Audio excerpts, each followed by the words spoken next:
The top exercises for runners, and again, it's variable, but this is what I usually like to give my runners for loading purposes and strength purposes. Single leg bridge is a common butt exercise. It's basically we're on your back and bring your butt up in the air. There's so many variations with that, but I like getting the glute there. Bulgarian split squats, I love that for loading for the knee joint. It's very protective and it gets the quad working and the glutes. Calf raises are pretty self-explanatory, so I didn't include the image, but just raise on your calf. Usually over a step is wonderful with weight to load the Achilles tendon and get that calf strong. Captain Morgan's, that works the outside part of the hip, and usually have runners do squats with that. It's a fantastic loading exercise, but gets the recruitment of the hip working to hopefully prevent that knee valgus as you load it. And a common one is sidestepping with a band. I usually put my band over the toes to kind of really bias the glutes. That's a fantastic one to get your hip abductors working. The big emphasis we want to, or the takeaway Eric and I want to give with this is that you don't even have to have like a gym membership to start strength training. You don't even need that much. I mean, people don't even need to buy weights. You can find creative ways to add weight if you want. Resistance bands are very cheap. There's all sorts of creative ways depending on your parameters. But the idea is starting basic too. And a lot of the drills, even that Eric shows, there can be a progression of those, where you do it with just body weight, and then where you add a resistance band, or then you add weights.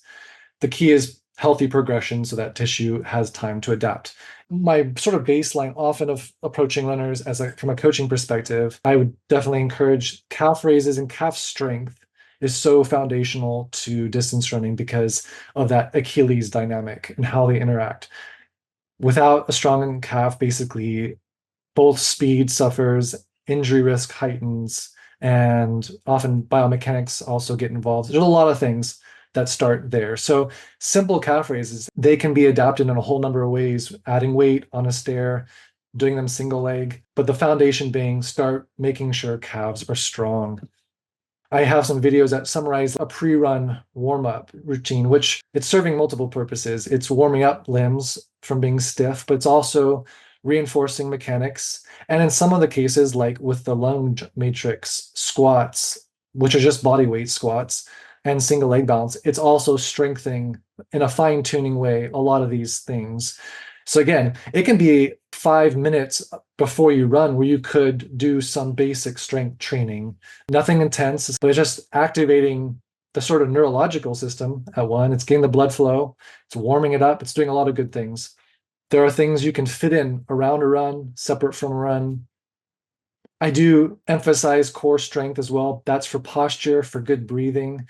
And it can just simply start with push-ups, crunches. And there are a myriad of different ways of doing push-ups and crunches that isolate different aspects of our core, not just the rectus abdominis, the six-pack basically. And it's important actually even not to overwork that six-pack. It can make people almost start slouching because they're getting so strong or so tense.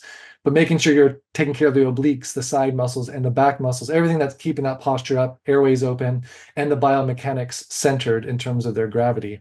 And then also, there are other forms of drills that can help develop power and speed, strength from Crazy Feet, which is about strengthening ankle dynamics. Glute bridges, we're both big fans of those. Rainbows are also addressing glute strength, single leg squats, and more, all generally reinforcing a number of things together. And there are different even forms of exercises that you maybe have heard the terms eccentric, concentric training, isometric training. All those have a place too. Again, it's all about specificity. So for example, isometric, where you're usually holding a stable position, like with a plank, those can be great forms of development, as well as the common flexion exercises like a bicep curl or whatever. Again, starting simple is the key. Doesn't need to be long. Fitting it in where it makes the most sense for your routine, and doing it in a way that both addresses things that support running, if that's your main goal, and or if you have vulnerabilities, and that's where running form analyses can be really helpful to understand, working with Eric and or myself to see where am I vulnerable as I build up mileage because maybe of a imbalance or a weakness that needs to be addressed. So there's the preventative side combined with the performance enhancing side.